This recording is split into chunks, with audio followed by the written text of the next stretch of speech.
Hello, this is Nina Koo, and on this week's A Sensitive Voice, I wanted to tell you about a dream I had recently.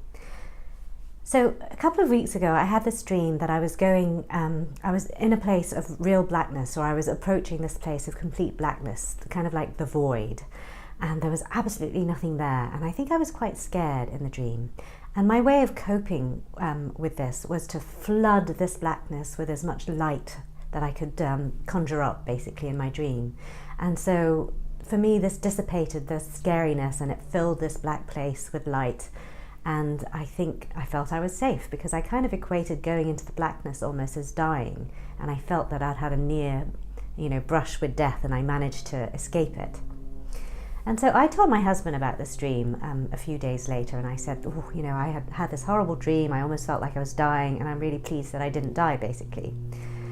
And then recently I went away for the weekend and I did a workshop.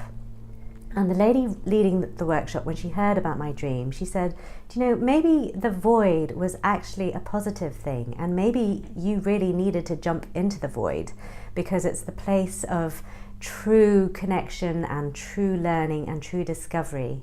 And I suppose almost the place where God resides, if you believe in God. It's a place of real unity and connection.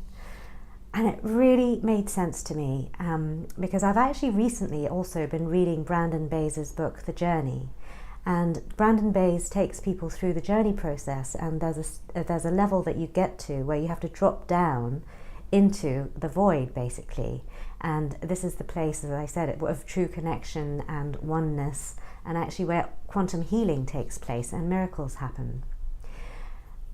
And when the facilitator of the workshop last weekend said this, I kind of thought, why didn't I think of that? That makes perfect sense.